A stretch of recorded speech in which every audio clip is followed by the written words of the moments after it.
Ho, ho, ho, ho, ho, ho. Ho, ho, ho, ho, ho, ho. Welcome, welcome, welcome to Armchair Expert. Are you going as Santa for Halloween? Do you think that was a bit of a Santa?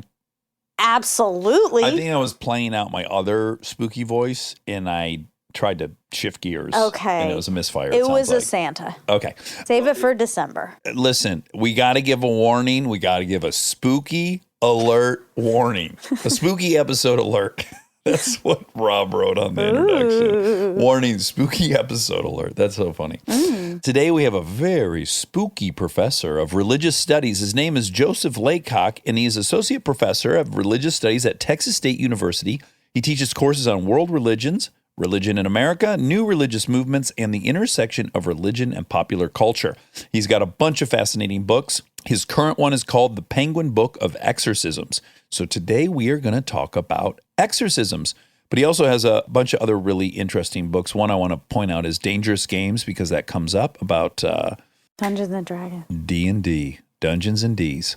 Also, Spirit Possession Around the World. Vampires Today, the truth about modern vampirism. So please enjoy the spooky and fun Joseph Laycock. We get support from Quince. So we've been talking about Quince a lot lately, and as we head into fall, it's the perfect time to reset your wardrobe with their amazing pieces. I think it's so fun to do when the seasons turn over, to just spruce up your wardrobe with a couple specials. And Quince is the place. Totally. We're talking organic cotton, Mongolian cashmere, tailored chinos from just $60. Premium fit and quality you'd expect from a luxury brand designer. I love Quince. You know, I like it understated and subtle, and I like stuff that has high quality. And Quince checks all those boxes. I love a lot of stuff from Quince. Honestly, they have incredible premium denim, which is very important for fall. It's pretty much all I wear in the fall is denim. And Quince has such a good selection of quality denim. Their stuff is so versatile, timeless, and built to last that you just grab every single day without thinking. Right. And all of that for 50 to 80% less than similar brands. They go direct to ethical factories, cut out the middlemen, so you get all that quality without overpaying for it. We love that. And they do way more than clothes. They have bedding, cookware, bath essentials, travel must-haves, same deal, and great quality. Upgrade your everyday. Download the Quince app for app-exclusive offers or go to quince.com/dax. Get free shipping on your order and 365-day returns. Now available in Canada and the UK too. That's QUINCE.com/dax. We get support from Apple Gift Card. Back to school is here, and for many, that means some big life transitions. Whether they are heading into a new grade or setting up a dorm for the first time, you want to give them something that actually supports their growth and success. Apple Gift Card is a versatile solution because it takes the guesswork out of gifting. It's not just about a new pair of AirPods for focus. It's about giving them the invaluable chance to choose the digital tools and subscriptions that suit their unique journey. They can use it for productivity apps on the App Store, movie nights on Apple TV, or extra iCloud storage for all those new memories. With Apple Gift Card, it's so empowering to give the students their freedom to allocate their own resources. Celebrate their new academic chapter. Visit applegiftcard.apple.com to celebrate their milestones and gift one today. He's an armchair expert. He's an armchair expert. He's an armchair expert. As a professor, tardiness must be uniquely frustrating for you. I'm required to log it by the state, yeah. For purposes of financial aid. Are you teaching right now over Zoom? No, I'm teaching mask to mask. I wear a mask, my students wear masks, and they're sort of spread out like a chessboard, so no one can be within 6 feet of anybody else, and so far it's worked. And where is Texas State? Texas State is in San Marcos, so if you drive from Austin to San Antonio, we're about halfway there. Oh my gosh, you know what? Does the river float through your campus? It does. Yeah, our students love it. I have floated on a tube through that campus. Whoa, that's cool. I think I I'm was telling you jealous. about that, Monica. It's like you're on this little river trip on a floating in a tube, and then all of a sudden you're entering a college campus. Fun. Yeah. Yeah, our students all jump in the river when they graduate. That's a big tradition. Oh, cool. I was one time in Rome, and I guess the Trevi Fountain has a rich history of that as well. Like students from all over Europe will go and jump in the Trevi Fountain. And we were there at like 1 a.m, and all these kids from Spain who had graduated all jumped in. It was really awesome. Oh, that's cute. Nice. Yeah. Okay, my first curiosity is Well, also, this is a Halloween episode, so we yeah, hope so- it's spooky. if you have a spooky voice, you feel free to use it. I will use mine as often as possible. But where are you from originally? I'm from Austin originally. Oh, We were just talking about we were how just much we talking. love it. You probably don't follow Formula One, but the reason we had to wake up so early is to interview a Formula One driver, and he said now that they go to Austin, and this dude lives in Monaco, so the bar is high, and he said he wants more than anything to just live in Austin. I was like, you and me both, brother. I mean, it's the best place ever. Yeah, I mean, my wife moved here with me, and she says I'm not allowed to complain anymore about what Austin was like in the 80s and 90s, and it's still a great place to live, so I do need to knock it off. She has a good point. What is the only complaint really? Because I did a movie there 16 years ago, and it was different 16 years ago, but it was just cheaper. Is all it was. It was like, is that the main complaint? Is just it's crazy expensive now? I think the biggest complaint is we still call ourselves the live music capital of the world, but if you make a living as a musician, you can't afford to live here anymore. Okay, that's a fair complaint. Yeah. Maybe the city should. You've got a great tax base. You got the state capital. I think you have 5 colleges there. You've got a Formula One track. You know, maybe there's a collective and we supplement musical artists' income the way they did in New York with the lofts and stuff in Soho. There's projects like that in the works. I'm not aware that any of them have actually come to fruition, but it's a good idea, and there are folks working on it. Okay, so my first question is you received a master's from the Harvard Divinity School. I guess right out of the gates, I'm wondering, what's the difference between religious studies and theology? Is there a difference? So theology is training for the ministry to serve a religious community. Okay. And they're really concerned with how religion ought to be. Okay. Right. So they're concerned with sort of their own values. And the academic study of religion tries as much as it can to just let go how religions ought to be and just look at what are they actually doing. Right. And I argue that this is important to understand because religion shapes the world. It shapes politics. It shapes, military conflicts around the planet. And it doesn't help to say, well, these guys should really just be nice to each other. Right. Why are they doing this? Like we have to figure out why they're doing this. And the Harvard Divinity School is unusual in that it combines both approaches. Oh, okay. So there were courses on sort of analyzing religious culture, and then there were courses on like how to preach. You could be in either trajectory, and you are in the more, what is religion in practice? Exactly. Yeah, even when you say that, that brings up one of my pet peeves is like, yes, well, no, Christianity is about turn the other cheek, and then you just have countless crusades, and you go, okay, that might be what it's about, but we certainly can't ignore this aspect of it. That's exactly right. And we just created a new major in religious studies at Texas State. And that's what I was trying to explain was, if you want to understand a religious conflict, you need to actually study it and study it as it is, not as you wish it would be. Right. And you grew up religious. I watched a video of you talking about your Dungeons and Dragons book, and you had said you grew up religious, yeah? Yeah, my wife and I are Catholic, and some people might call us cafeteria Catholics or something, but we still consider ourselves Catholic. It still means something to us, and we got married in the Catholic Church. So. Okay. I think that's relevant. What made you decide, okay, I'm religious, I'm Catholic, and I do want to devote now my college experience to that?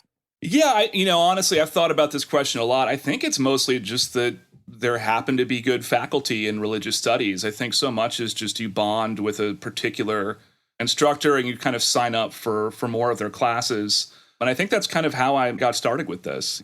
Okay, so your newest book is called The Penguin Book of Exorcisms, which is, I don't think I need any explanation. That title really tells you everything, I think. Now, is the penguin book part to make it kind of cute and less threatening? Yeah, I get a lot of jokes about are these exorcisms for penguins or like to drive penguin spirits out of people? Sure. But this is penguin classics, right? And, we go to a bookstore and they've got whatever, Moby Dick and, Jack London and all these classics. And they have a series of sort of primary texts like the Penguin Book of Undead, the Penguin Book of Hell, the Penguin Book of Witches, and these all sell really well. And so they approached me and said, could you do a Penguin Book of exorcisms? And so I did. And so you must have had a prior interest in it, because one of your books, Dangerous Games, is kind of about Dungeons and Dragons and the moral panic it created. So you clearly already have a kind of interest in the pop culture downriver effects of religion, yeah? Yeah, I mean, my focus as a researcher is on American religion and American Catholicism, and I had published a work on William Peter Blatty's The Exorcist, and that the kind of effect that had on culture. And then I was tapped to do an encyclopedia called Spirit Possession Around the World. Oh, okay. And if you want to learn a lot about a topic, edit an encyclopedia on it. And my name's on the cover, but most of that book I did not write myself. I tapped an entire network of anthropologists and historians and other people. So one thing kind of led to another, and I've gradually become sort of an exorcism person, sort of through no fault of my own. Yeah. So right out of the gates, as I read about your work, I think there's a couple shocking polls from my perspective that you could tell us about. Just kind of the overall belief in demonic possession and or exorcisms in America. Could you tell us how common this belief is? Sure. So The Exorcist came out in 1973, and the film, the woman's daughter is possessed by the devil and nobody will believe her. Not even the priests will believe her. And that was probably what would have happened in 1973. In the 1960s, we did a poll and only about a third of Americans said they believe in a literal devil. And now that number has like doubled, right? Wow. So way more Americans believe in a literal devil than did in 1973. And I teach a class on demonology and exorcism. And one thing I'm always pushing my students is what caused this change? Why do so many more people believe in it? Because the assumption my students have, and I think a lot of people have, is, well, people believe in demons because they're not technologically advanced and they don't understand medicine or mental illness and things like this. And the evidence just doesn't support that theory, right? This is the most technologically advanced we've ever been, and we're way more into demons than we were 50 years ago. So it's got to be something else besides just misunderstanding illnesses and other types of misfortune. Yeah, it's completely counterintuitive to all the predictions of the early 1900s, right? You had Freud kind of saying, no, all these what seem like symbols or signs of spirits possession are just mental illness issues, right? So he's saying that. And then you quote, Max Weber, who predicted that over time, science would supersede belief in mysterious forces. So the common belief over the last, probably, I guess, since the Enlightenment has been, that we will see a precipitous drop in these beliefs as we understand more and more about our physical world. Yeah, this is called the secularization narrative, and it kind of reached its peak in the 1960s, right before The Exorcist came out. There was the famous Time magazine cover that said, "Is God dead?" And a lot of people still think that this is true, and that's partly why I had a hard time selling a religious studies major to Texas State. But I mean, if you just look at our political discourse, clearly religion still is a big deal for a lot of people, arguably more than ever before. Yeah. In my liberal bubble, a lot of people want to explain voting for Trump as them being inherently racist or something, and I guess some percentage is, but I kind of reject that, and I think it's far more driven by him being the only, quote, religious option in that he's going to execute, say, abortion policy that the church would pick, right? I feel like that's a much more plausible explanation to me. Right. I mean, we could say a lot about, throwing out a bunch of tear gas and going and standing in front of a church, holding up a Bible. But the important thing is he did that because he felt this would work. Yeah. Right? If religion weren't a powerful force, he wouldn't have thought that would work, and he wouldn't have done it. Yeah, he would have crossed the street and picked up Catcher in the Rye if, like, secularism was truly taken hold, right? Or Nietzsche or something. Exactly. Can you tell us the history? I presume most people know that the Old Testament's written a couple thousand years BC, and then Jesus comes around, then you have the birth of Catholicism and Christianity, and I think where it starts getting interesting, right, is the Protestant Reformation, where now there's three options in the Western world as opposed to just Judaism and now in Catholicism. Is this where a lot of this stuff gets born out of? So possession and exorcism, as far as we can tell, has always existed. It's throughout all of recorded history, going back to the oldest, tablets we found in the Middle East and things like that. But in the Western religious tradition, if you read the Hebrew Bible, known to Christians as the Old Testament, there isn't really much possession or exorcism or demons. When people are exhibiting strange behavior, it's usually described as something like an evil spirit of the Lord. So God is making you act this way for whatever reason. And you don't really need a devil in the Hebrew Bible because God is so mean to begin with. Right. Telling you to kill your kids and stuff. Right. So it's only later when there's this idea that God is all powerful and also loves us that there has to be something else added to explain all of the evil in the world. And we're basically missing a chunk of history between the Hebrew Bible and the New Testament. During that time period, there was probably influence of a religion called Zoroastrianism out of Persia that has a god of good and a god of evil. So a lot of things change in this so-called intertestamental period, so that when you read the New Testament, there's demons everywhere. People are possessed by demons everywhere, and Jesus is going around and casting out demons, and there's this idea of Satan rules the earth, right? That's sort of, That's his domain, lent kinda. out to Satan. Exactly, yeah, Rex Mundi, the Lord of the earth. And then Christianity sort of adopts spiritual warfare, and exorcism is sort of a major feature of it. But then, we usually associate exorcism with the Dark Ages. The true Middle Ages, we didn't have a lot of witch burnings and things like that.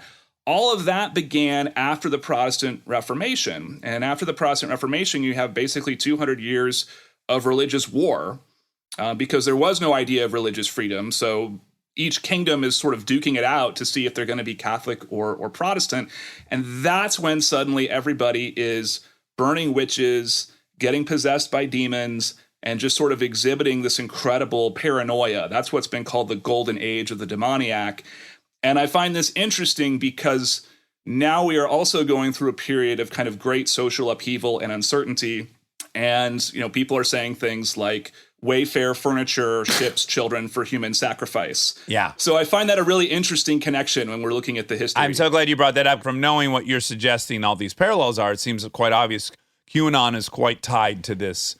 But just to go back for 1 second, you just pointed it out, which is pre-Protestant Reformation, you had the Catholic Church having great, great power in a nation-state sense, right? You had monarchs who had to consult the Pope and whatnot. And then when the Protestant Reformation happens, you start having nation-states dropping out of that, which creates all this warfare, right? And you have kings declaring, no, we're going to reject it. So I guess I would love to just paint a little more thorough picture of the stakes of that.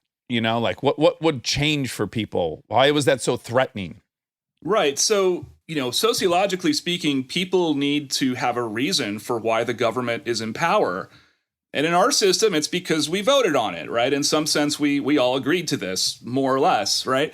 But in a pre-democratic society, who died and made you king is a real question, right? So the answer to that question for much of European history was the Pope, right? The Pope said it's God's will that I am king of England or I'm king of France and so forth. And this went on all the way up until Napoleon. Napoleon was supposed to be crowned by the Pope, and he actually snatched the crown from the Pope's hand and put it on himself. Was that seen as arrogant and taboo and disrespectful?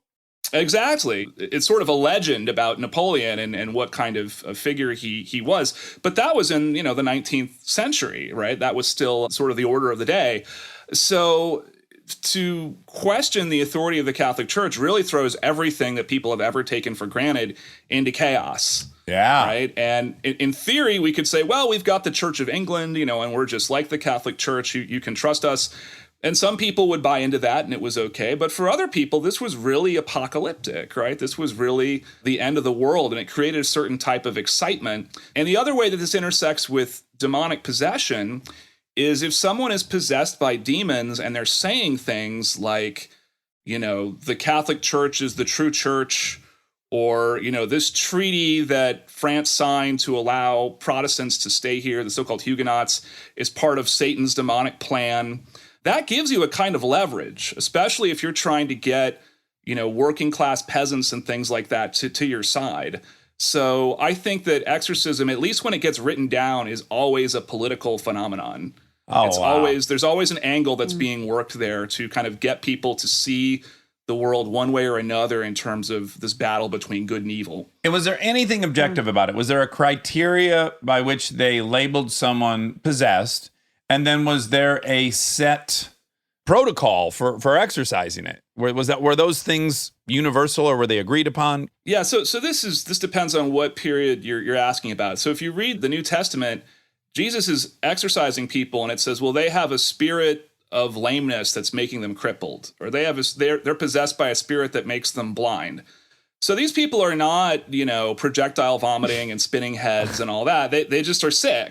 Right? Okay. And so possession could be the sort of full-on alternate personality, but often it was just a disease of the body, not a disease of the soul. Okay. Right? Then the Catholic Church didn't really care very much about exorcism until the Protestant Reformation. So we know that before that, if you thought you needed an exorcism, you could go to a priest and they might do a ritual over you, but you could also go to like a village wise woman and she might splash you with holy water or things like this.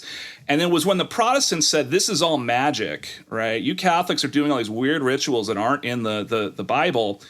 Then the Catholics had to say, well, okay, I guess we need some rules. Yeah, Right? yeah. So the so-called ritual Romanum, if you watch a lot of supernatural movies, they always bring out the ritual Romanum in Latin. Well, that wasn't published until 1641, which is pretty late in the history of the Catholic Church.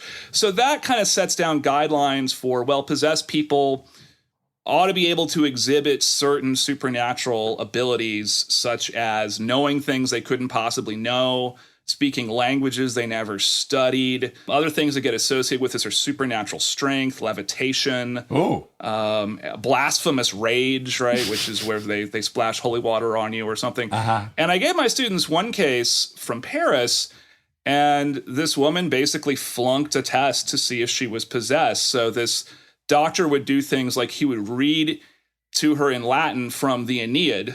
Right, the Aeneid is a Roman text that has nothing to do with Christianity, and she begins thrashing around because she doesn't know Latin and thinks this is an exorcism ritual. Oh boy. Right? Okay. Or this doctor was saying, well, she supposedly levitated, and some of the priests who watched this said it was a levitation, but I saw her just kind of lay on her back and butt flop across the church. And like she was pretty good at it, but it wasn't supernatural. And she did the worm.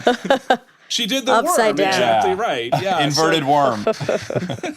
So there was an idea that there had to be some kind of evidence, right? On the other hand, you have cases where, especially in the present day, almost anything could be considered a sign of possession. Well, I was going to say, I can imagine a lot of these being grievance driven. Like, my kid's an asshole. My wife's horny for everyone. Like, I just feel like it really lends itself to just grievances being the cause.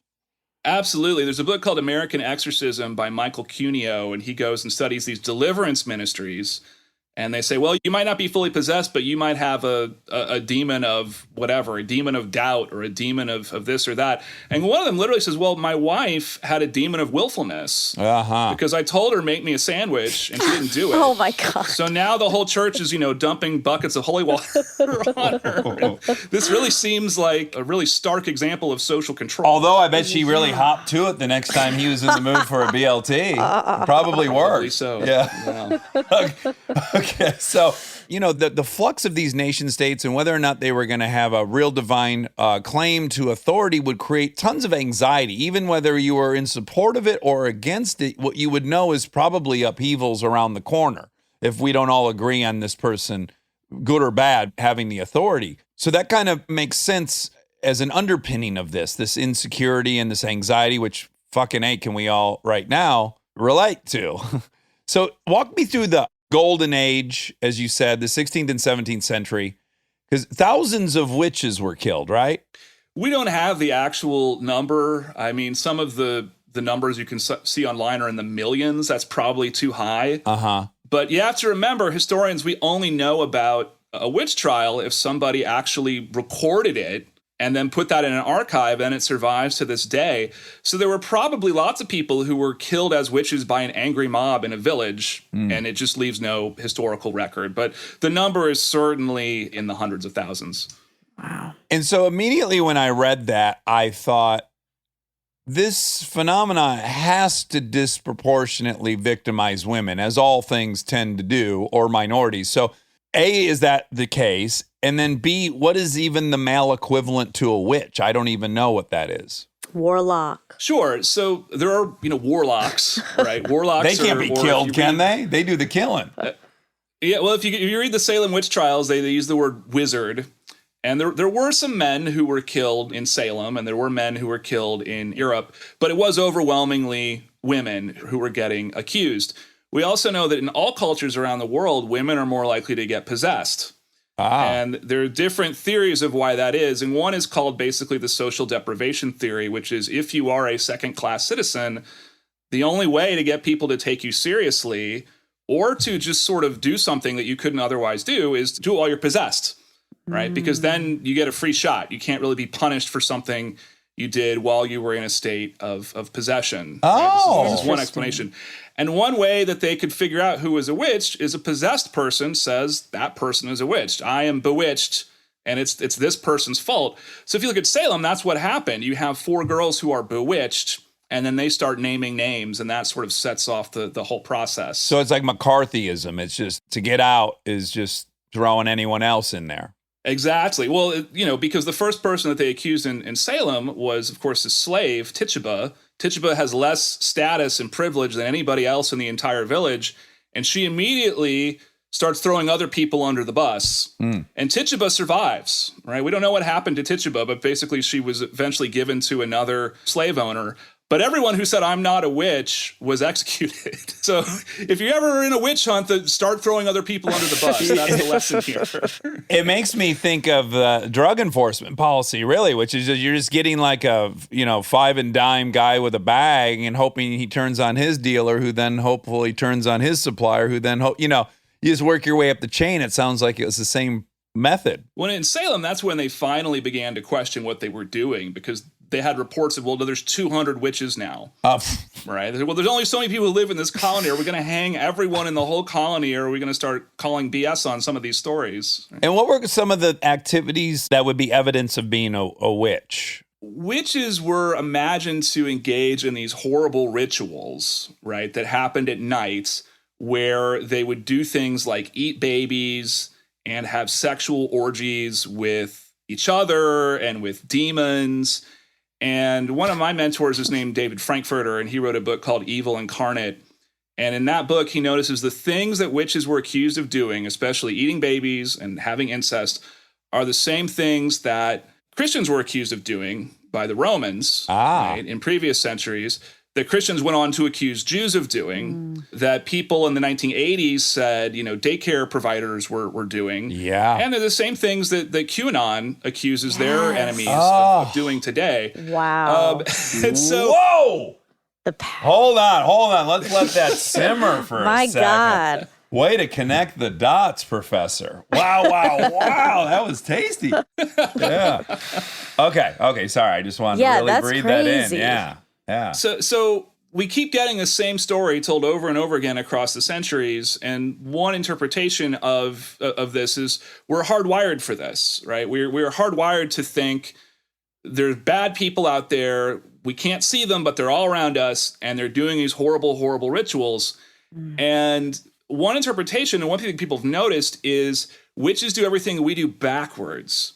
So, like, we protect babies, witches eat them. There's a lot of accounts from interrogations where people are made to confess about witches' Sabbaths, where they say they're like eating poop, or they're like kissing the devil on the butt, or something like this. I might be a witch. Some people said that's the origin of the phrase "kiss my ass." Goes back to these. But the idea is we kiss on the face, witches kiss on the ass.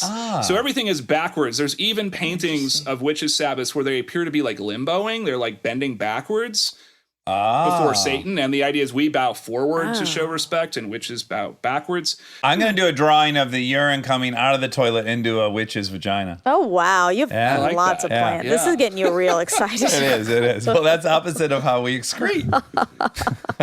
So the idea is the people tell these awful stories during times of social upheaval, and it's kind of a way of assuring ourselves that we're on the right team, right? Because our enemy is so awful, and they do everything that we do backwards. So therefore, the things that we're doing must be the right way to do things.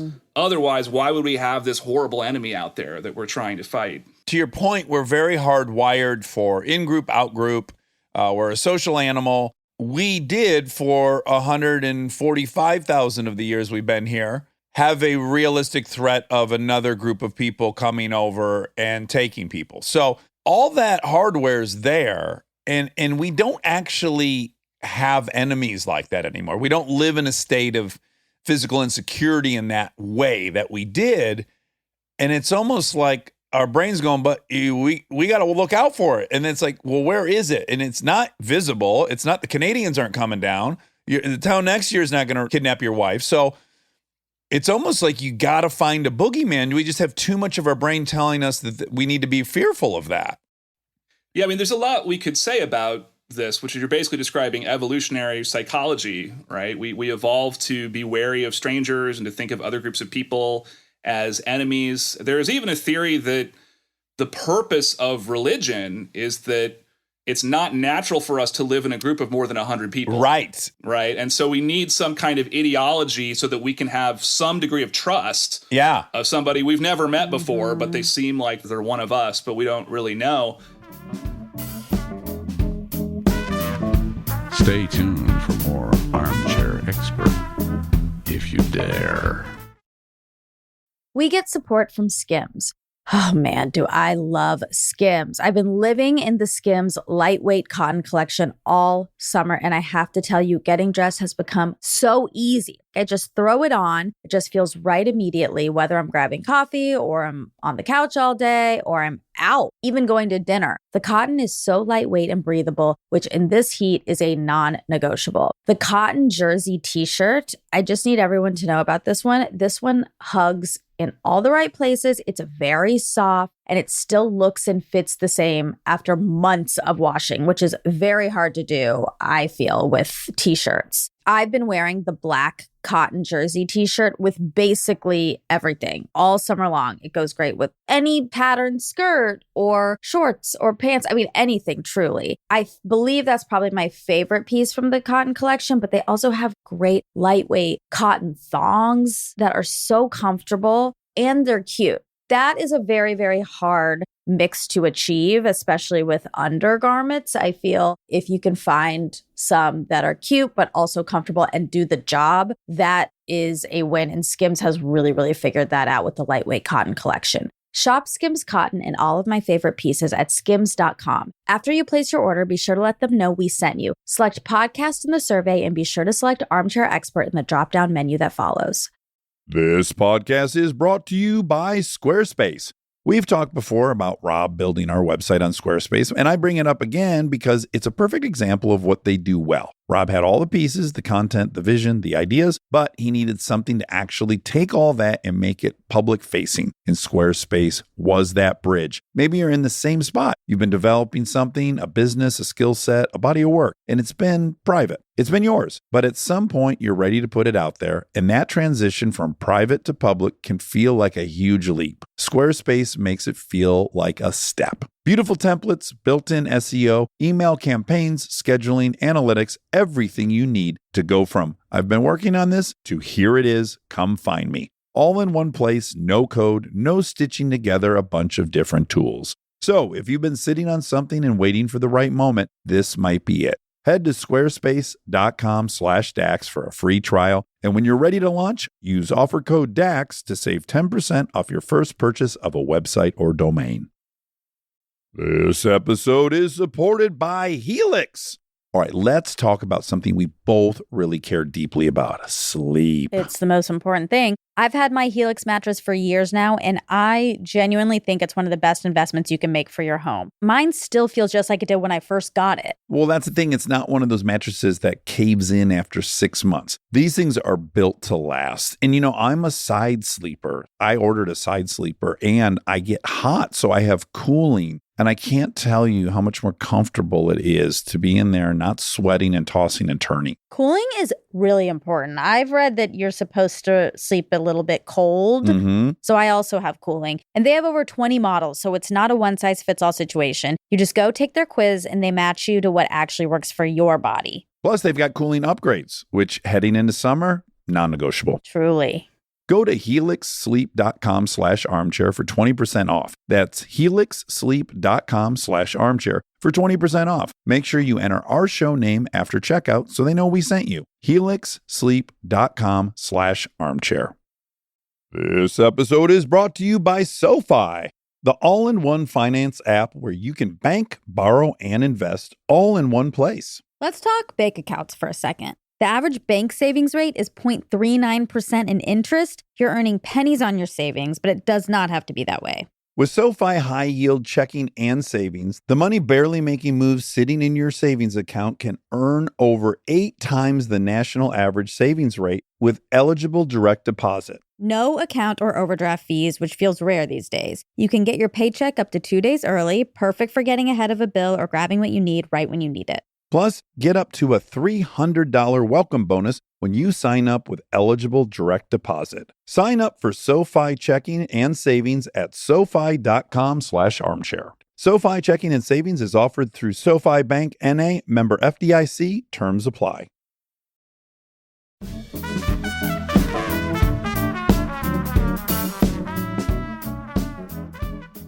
The other thing that's interesting is in sort of the earliest accounts of demons, and I mean going back to ancient Babylon and things like this, the further back you go, the vaguer it is. Are we talking about some sort of supernatural being, or are we talking about other people? Or we talk about like some other tribe of people that we don't like and we describe as demons, and then later on they get built up into sort of literal monsters. We do that in common day. Like it's not enough to describe ISIS as these fundamentalist militants. You have to say they're savages or they're monsters or they're evil.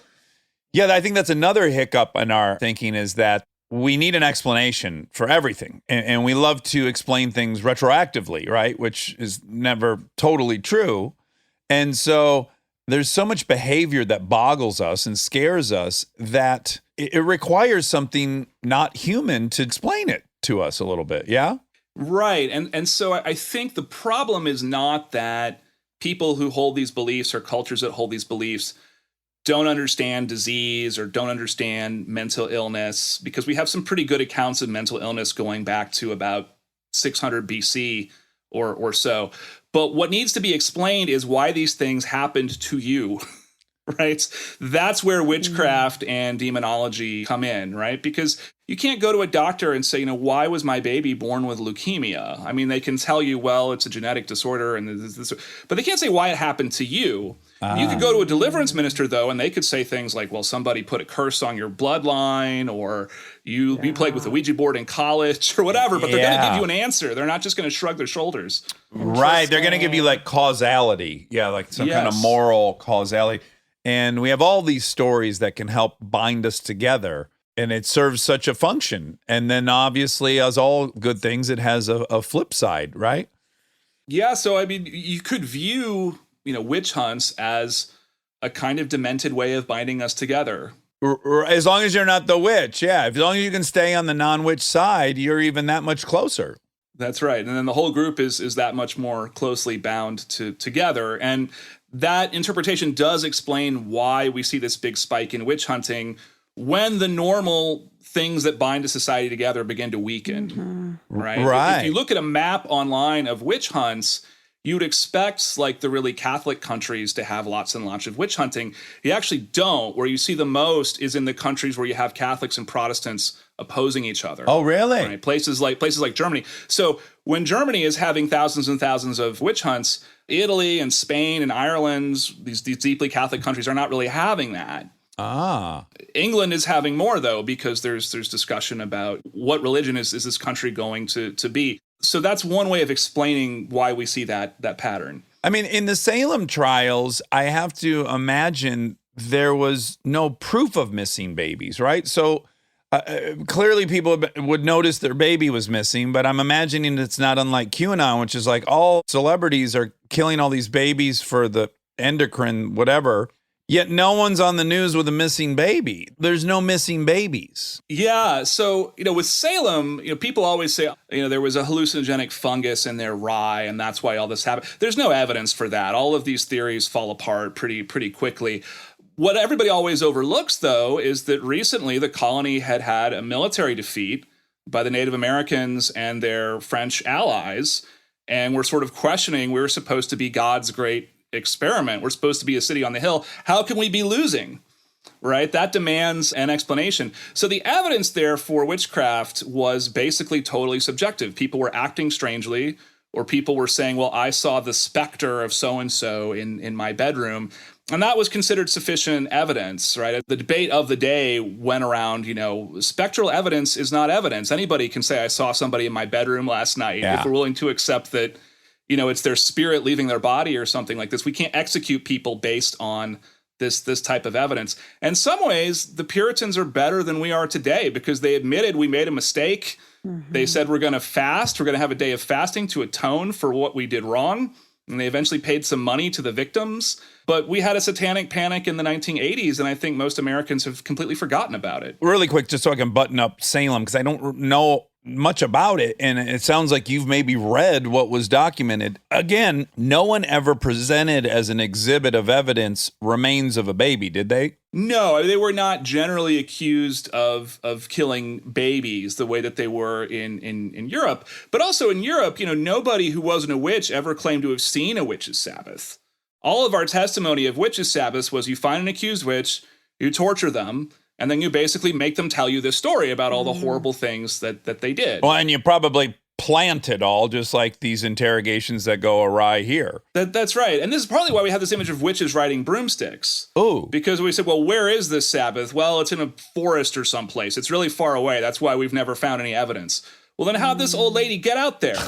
Well, she flies on a broomstick, and that's why we problem solved. It was just a logistical explanation.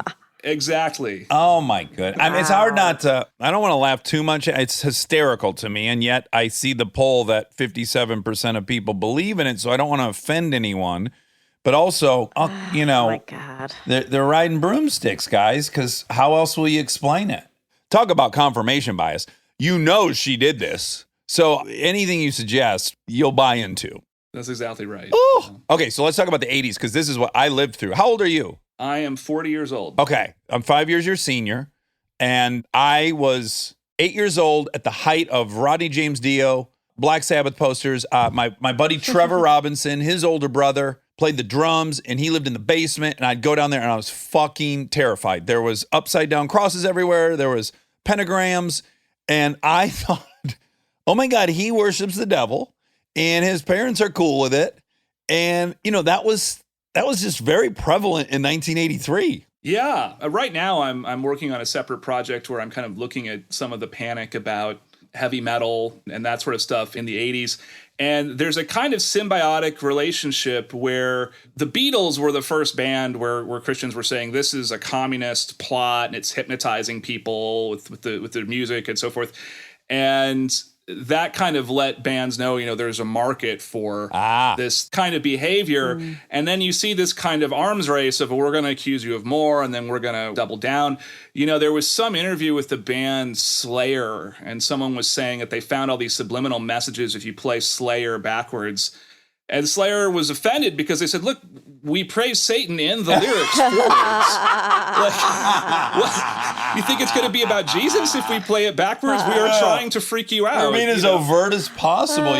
No one needs to go digging. We say we love Satan. So this exorcist named Bob Larson had a radio show called Talkback, and he loved to have Slayer on the show, and this band named Deicide. Oh, yeah, I know Deicide, yeah. And if you listen to it, these people act like they're enemies, but they really aren't, right? Because Bob Larson gets to say, look, I am preaching God's word to these terrible satanic bands, and the bands get to be like, we freaked out that pastor so bad, and everybody wins. Everybody gets exactly what they want. Without Slayer, Bob Larson doesn't exist, and without Bob Larson, Slayer can't exist, right? Yeah, it's very symbiotic. Yeah. So, and then in its worst case, I think that people would vaguely know about is the West Memphis Three. West Memphis Three, and there was a great documentary called Paradise Lost, right? And I think it was the first thing Metallica licensed their music for, but they were solely convicted because of belief of devil worshiping, yeah? How did that case unfold? Yeah, so that was the tail end of the Satanic Panic. That was in 1993.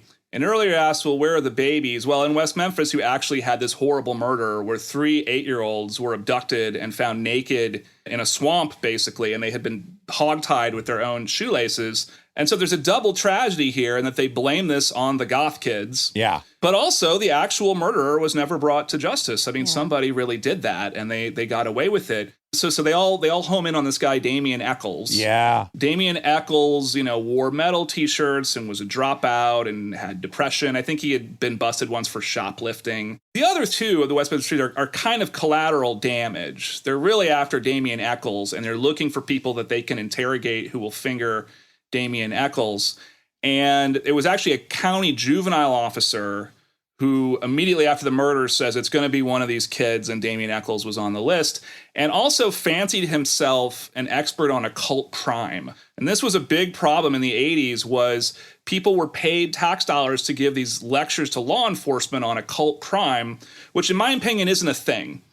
Right? Yeah. Sometimes demented people will commit a murder and they'll leave like a weird symbol or something like that. But this idea that if police can just learn all the symbols, that they can prevent these or figure something out is wrongheaded. Well, the example I love to give is more killers have publicly been found holding Catcher in the Rye than have been holding pentagrams, and we've not launched a campaign to get rid of Catcher in the Rye. Or maybe some knucklehead has, but Sure. again, you're trying to retroactively explain something. There's really nothing to it. That's right. On one level, this is all kind of government waste because, the police chiefs have to give so much money to training and they're just sort of picking training courses out of a hat. No, occult crime, that sounds good. I'll give that person $10,000.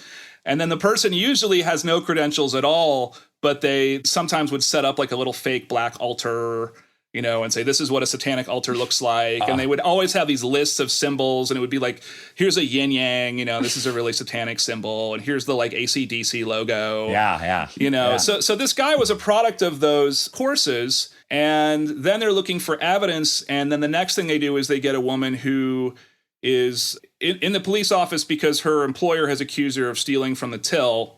And they basically say, we'll let this go if you can seduce Damien Eccles and get him on tape to say that he murdered these people. So they put a recorder in her trailer. She somehow gets Damien Eccles to come over.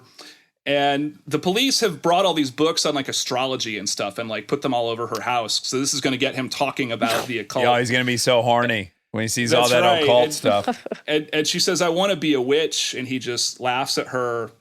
And then she says, people in town say that you drink human blood.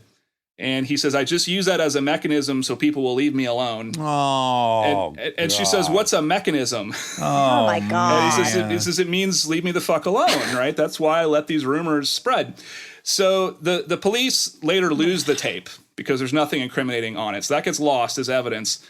And then they basically teach her to say, I went to a witch's Sabbath with Damien Eccles, and he bragged about doing this.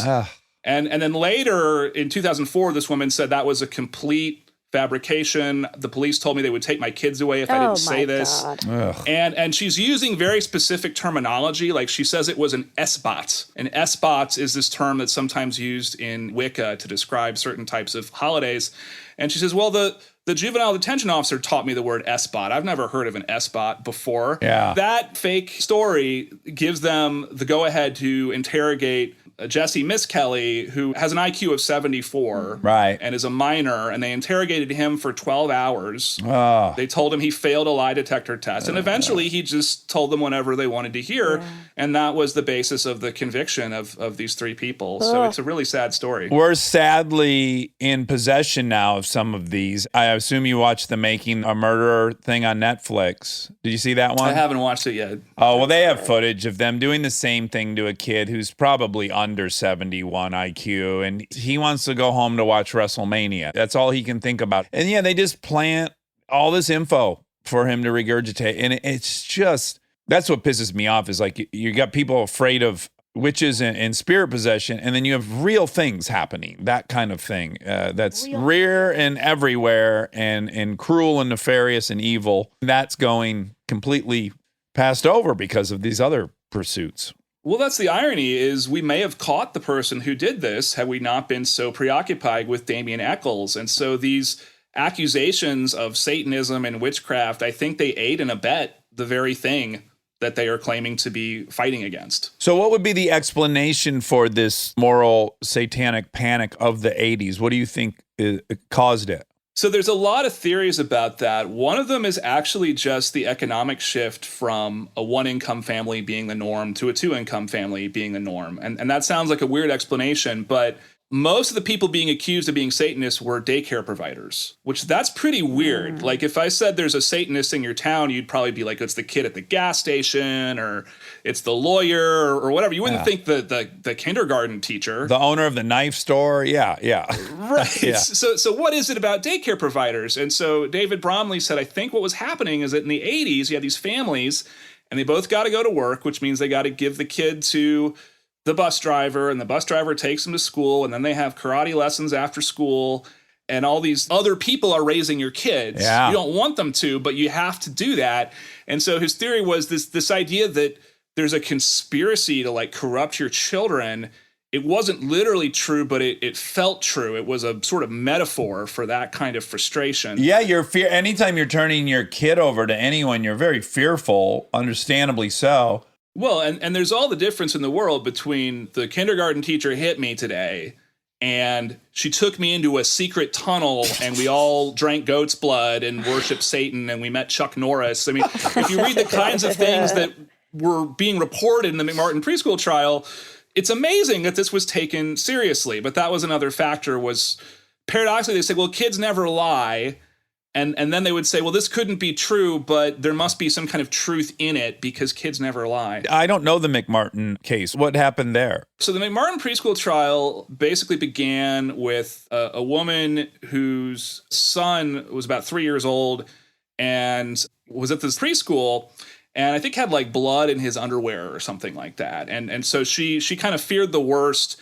And so the police, their way of dealing with this was to write a letter to everyone who had ever sent a child to this preschool and said, please ask your child about the following things. And it's like sodomy, bondage, all of this stuff that you would need a lot of skill to actually seriously ask a child about. And so sure enough, they get, 300 complaints. And as they investigate this more, kids are sent to therapists who are trying to help, but are doing these extremely leading interviews with puppets and getting kids to report increasingly more bizarre stories. And eventually sort of Satanism comes into the mix because everybody is afraid of Satanism. And eventually there's this claim of, well, there's tunnels underneath the school. And oh my God, Pizzagate. Yeah, exactly. It was Pizzagate before Pizzagate. So the whole trial lasted 7 years before my the family was exonerated. It bankrupted them. It was the most expensive trial in American history to the taxpayers until the OJ trial. No way. Where was it at?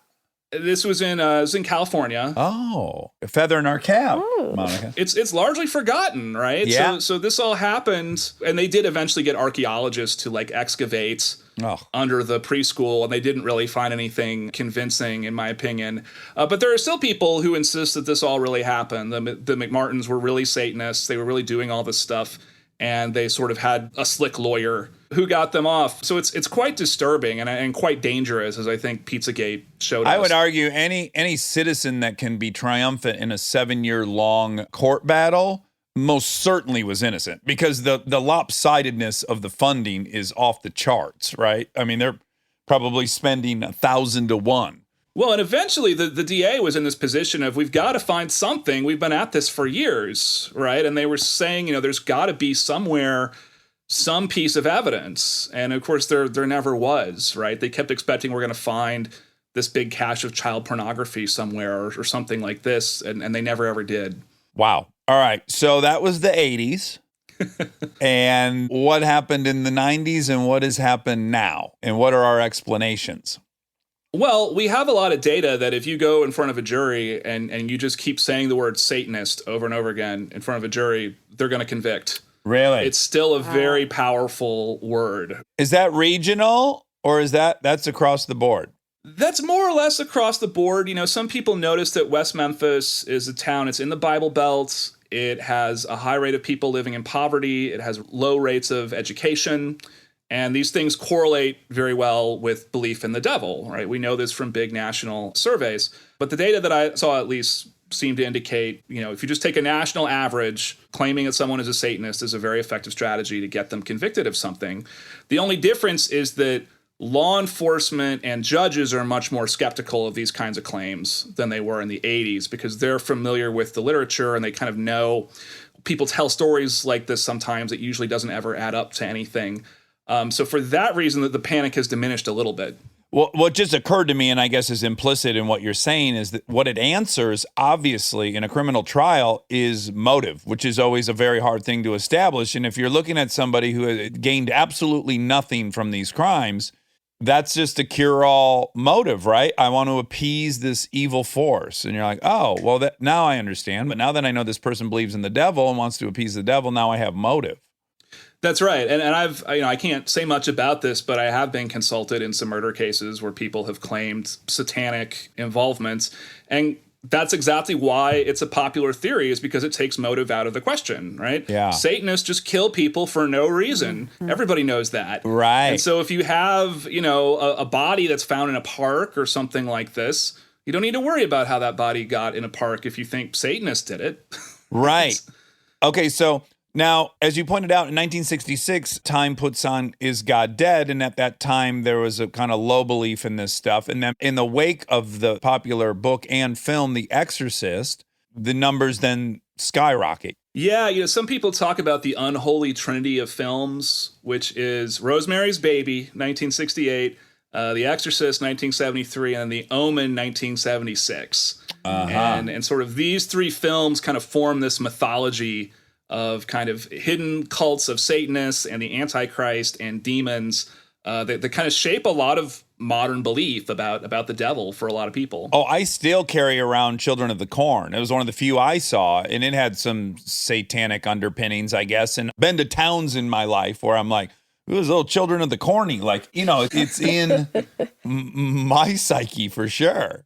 Yeah, and most of those movies, but especially The Exorcist, they wanted William Friedkin to direct it because he was known for these sort of hyper-realistic movies. He hired actual priests in that film. So it is very realistic. I mean, there's a lot of special effects that maybe don't hold up as well today when I make my students watch The Exorcist. But despite all of that, it's quite realistic. And I think it sort of persuaded people of, if this happened in real life, this is what it would look like. Yeah. And so we know that after that film came out, lots of priests began getting inundated with calls saying, I'm possessed, my kid's possessed, my dog is possessed.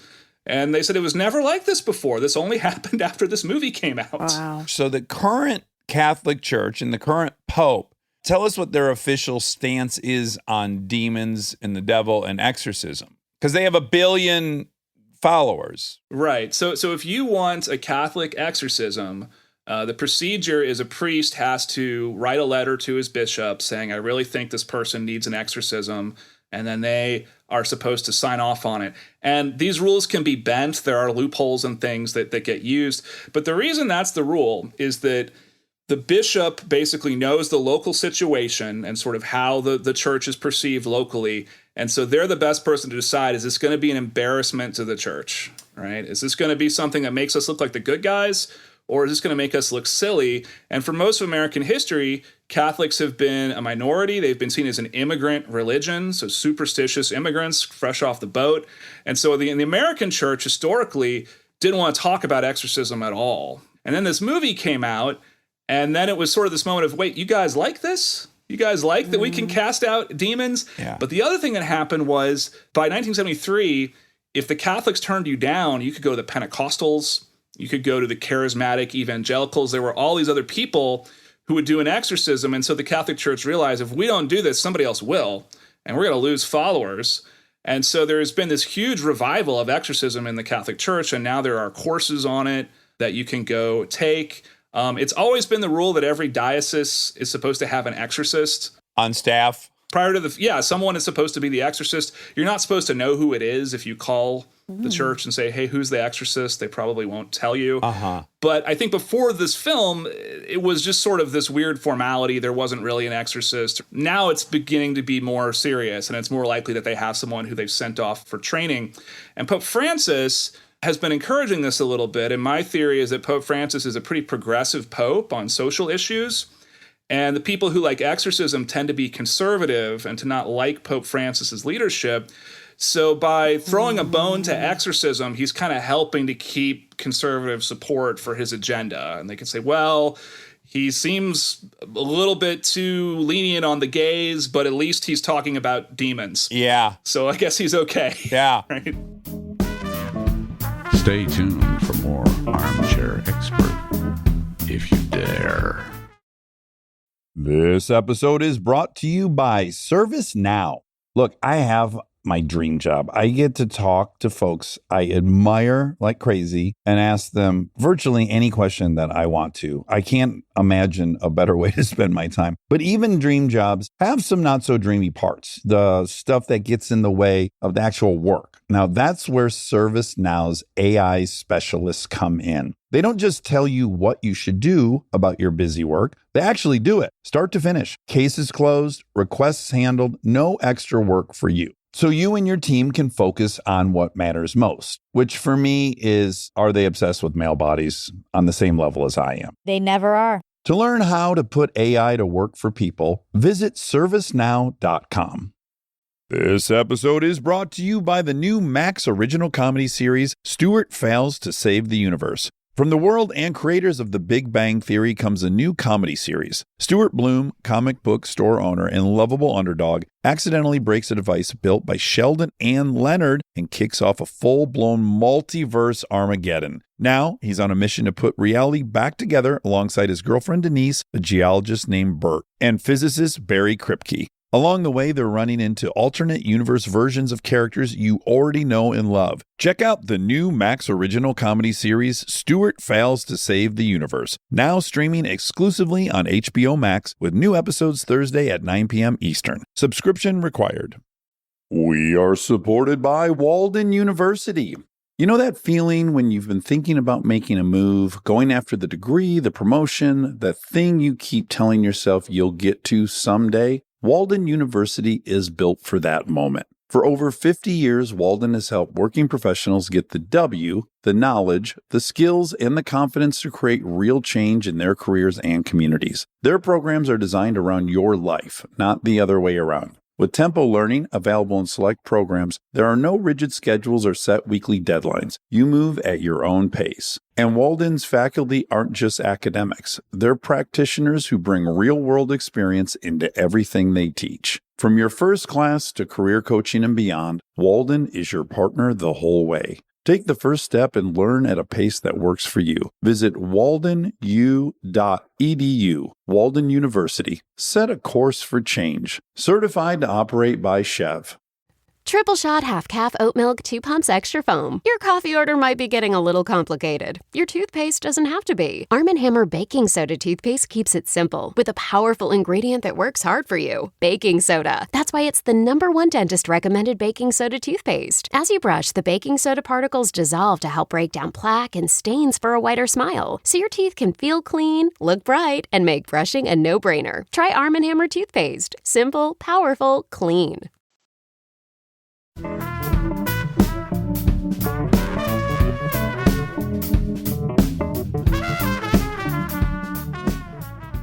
Well, and I hate to be overly cynical, but I think you could map quite clearly the ebbs and flows in their embracing of this concept. It's pretty inconsistent unless you pair it up with the threat of losing followers and stuff. It just seems pretty unavoidably true that seems to be the motivation more than just a diehard commitment to exorcise all demons from the get. That's just not how it's worked.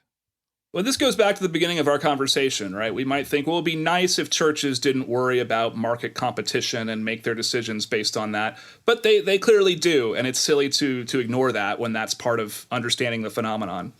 Yeah, and then, because you just mentioned that he's as pro-gay as a pope can be, but that was a very common exorcism, right? For these churches that offered, well, I forget what they called it. Would they get the gay out of you, basically? I forget the... Pray the gay away. Yeah, the sort of gay conversion exorcism appears to be a new phenomenon, right? And part of what we have to understand historically is, some historians like, Michel Foucault, is one of these people you have to read in college, he said there weren't really gay people until psychologists invented them in the 1800s, right? And that prior to that, if you just liked to have sex with men a lot, you were just a sinner, right? But you weren't a different type of person. You just need to stop doing this because it's forbidden. So once there's a concept of, well, some people are gay, then that opens it up to kind of having demonological explanations of, well, why is this person like that? I had never heard of a gay exorcism until about 2010, and it seemed to mostly be a phenomenon of these deliverance ministries. And unfortunately, it was almost always teenagers who seemed to have no choice in whether or not they wanted to be exorcised who were being subjected to this. And so it did seem pretty abusive and questionable. I've also seen literature with people going to a psychologist saying, well, I think I have a demon. And they say, why do you think you have a demon? And they say, well, because I keep looking at all this gay porn. And I'm a good, straight Christian family man, so it must be a demon making me do this. And the psychologists in the past have written that up as sexual confusion. So that comes into play as well. But certainly taking a teenager who can't decide for themselves whether they want to do an exorcism and doing that, I think, is unethical. I guess that my question is, it's something I always try to evaluate with some of our political leaders, like, oh, do they really believe that or not? And I guess that's kind of unknowable, but I am going there a little bit, which is like, if we can see that a lot of these things are probably motivated out of retaining followers and or expanding the brand, then you can easily see people doing it without actually believing in it. And I guess there's probably no way to know. Is there any metric for us to know, like, how sincere are they about this? When the Catholic Church says, well, let's have a whole department for it, and let's have some literature on it, and let's have a formal methodology for it, is that sincere or not? And I guess, can you know? Yeah, I mean, we did get some interesting data recently from a sociologist who went to an exorcist in Rome and said, here's my files. I'm going to take the names out, and you can here's all the patients that I've had in the last 10 years. And it was several thousand people who had come to him saying, I have a demon, I need an exorcism. Only 5% of them were actually given an exorcism. So a lot of them, he would just say, you need to see a psychiatrist, right? Oh, okay. Or more often it was things like, you need to stop cheating on your wife. Yeah, or you need to go to confession or something like this, or you need anger management. But the ones who did get exorcism, some of them, it just became a lifestyle. They would be exorcised hundreds of times. Oh, it's not a one. Wow. One and done. It's not one. It can be, but that's rare. The case that the movie The Exorcist was based on, that exorcism lasted like 5 months. Oh, so it's not unusual for this to just be done over and over and over again. Almost it can become a lifestyle in some cases. You can easily imagine in an era where they did not understand, say, bipolar condition, that people do have spells of manic episodes, and that they would probably return at those times for some exorcism, and then it would clear up, as would happen anyways. And so that seems very easy to have a spurious conclusion on its success. And one thing that my students concluded is, seeing a therapist once a week is expensive. But if you can get an exorcism once a week and you feel better emotionally afterwards, that's a much cheaper alternative. Well, and then you add in a very well-documented placebo effect. So, yeah, whenever you're dealing with this stuff, it's not empirical. Well, one of the cases I include in the book is a psychiatrist who was assigned to a Native American reservation up in the Northwest. And this Native American woman brings her teenage daughter in and says, my daughter is hallucinating fields of blood and ghosts are attacking her. And in the 70s, psychiatry was mostly Freudian psychoanalysis. And so the psychiatrist is like, well, probably what's happening is your daughter's coming of age and you're having sexual jealousy with her. He has this whole Freudian theory, but he doesn't tell them that. Yeah. And he just says, what do you think is going on? And she says, well, I think that the ancestors want our daughter to be a shaman. And so the spirits are challenging her to see if she can control them, but we don't want her to be a shaman. We want her to go to college. And he says, okay, well, what do you normally do when this is a problem? I said, well, there is a ritual that we could do. We could get all the elders and just tell the spirits, thanks, but no thanks. And the psychiatrist's like, as your psychiatrist, I think you should go do this ritual. And then it works. And then he says, I think that their rituals are just their form of psychiatry, and psychiatry is just our form of doing these kinds of rituals. Psychiatrists are our culture's exorcists. Yeah, absolutely. I don't think anyone's got a monopoly on any of this stuff. Right. That's the one thing I try to do in the course is get students to kind of overcome this hubris of our ancestors and so-called primitive cultures believe in demons and exorcism, and we don't. We're enlightened, and we're past that. It's simply not true. Well, in this great article you wrote, there is also a YouTube clip attached to it. And I got to say, as someone who's lived in LA for 25 years, I've never witnessed anything like this, but there's 4 or 5 men performing an exorcism at Starbucks. That was in Austin. Again, shocker to me. I wouldn't have expected that. Yeah, just can you tell us about that? Yeah, so I've shown that to my students, and most of them in San Marcos, Texas, said, "Well, why is this even a thing? Like, you could see this in my hometown in Central Texas, any Friday night." Really? Wow. Yeah. So I think that's how normal it's become in some parts of the country. So I think the general public is not aware of how big the so-called deliverance ministry has gotten. Another good index of this is look at Paula White, Trump's, personal pastor. Okay. And she does these speeches and she sounds like a kind of medieval exorcist. She's saying things like, we banish all spirits of Jezebel, all spirits of Belial, she's rattling off all these demons to get away from her president. Ugh. And this is mainstream politics. It's right in front of us. Wow. Okay, my favorite thing about the Starbucks clip, I hope people go watch it, is it's not even the exorcism, which is its own racket from my point of view. There's a woman 3 feet away from them that is just divided by glass. She's in the restaurant and they are outside the restaurant. She is feet away. She's closer to them than some of the people performing there. And she's just completely oblivious to the whole thing. She's like reading some papers. And this is a comedian maybe, that my favorite aspect of that video is just how she's totally missing the exorcism that's 3 feet away from her. Yeah, another thing you can see in that video is so often exorcists, they love lists. The guy's like spitting into a Starbucks cup and he's saying, all your curses and poisons, all your evil spirits. So it's like listing things. And some people have said, lists give us a sense of control. Like we have imposed order on the world, right? But it is very telling that across cultures, exorcism always involves, there's 7 kinds of demons or there's 13 kinds of demons or whatever the number is. I know about all of them and I'm doing a full expulsion of all of them. You can see the success of that in modern publishing. Everything is 8 ways to lose weight, 6 ways to be better parenting, 3, they must have figured it out because they know exactly how many. Well, and you feel like it's easy. Okay, if I do these things, 12 check, steps it's done. of sobriety. Yeah, I follow exactly. 12 steps. Like they figured it out. 11 wouldn't have worked. 13 would have been too many. So has anyone ever talked recently about, I guess QAnon and the connection to all of this, how the abuse of children is a common factor, and yet really the only evidence we have of an actual pedophile ring is within the Catholic Church? Well, yeah, one of the most profound. There's certainly a lot of them. Where it's a problem within the institution. Right.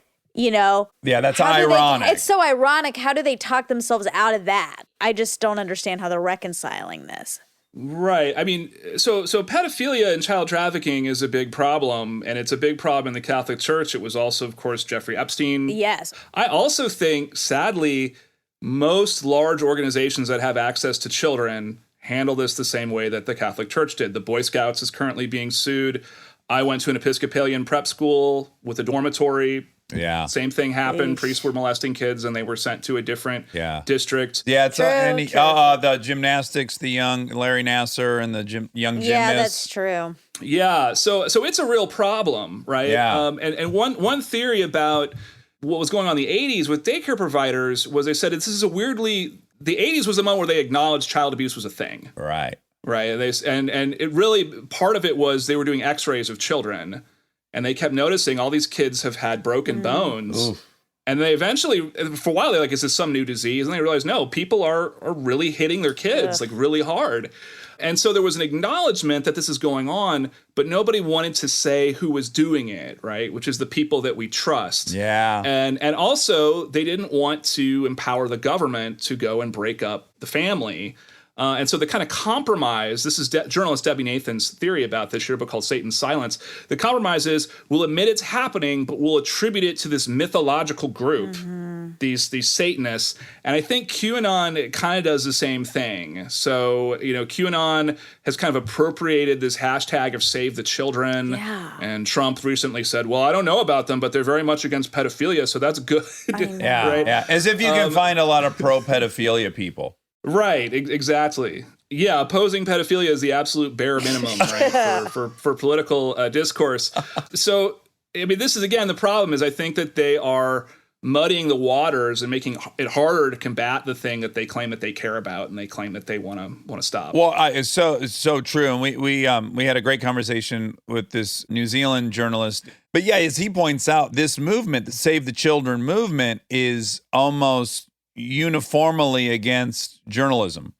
And if you really look at who has broken up all of the pedophilia rings, it has almost been unanimously journalists. So there's a great irony there as well.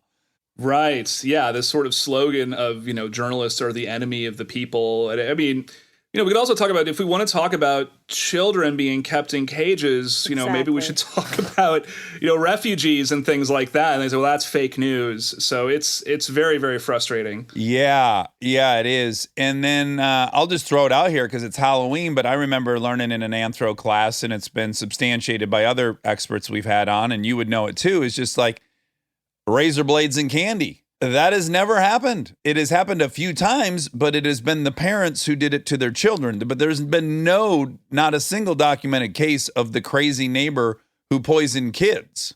Well, here's what's interesting about that is in 1974, a guy took out a huge life insurance on his son. This was in Houston, and fed him a pixie stick filled with strychnine. But he did it because he thought everyone believes this urban legend. I can get away with it. And so the legend created the very event that it was describing. And folklorists call this ostension. Ostension is when a legend is transmitted by actually doing it. Oh. Yeah, so it's like a chicken or an egg thing. Now people are recreating a myth in real life. Exactly. The myth wasn't based on a true story. The true story was based on the myth. Oh, my God. We're so fallible, myself included. A great example is like watching that Paradise Lost. There ended up being 3 installments, as I recall. And one of the installments kind of points the telescope directly at the stepfather of Damien Eccles.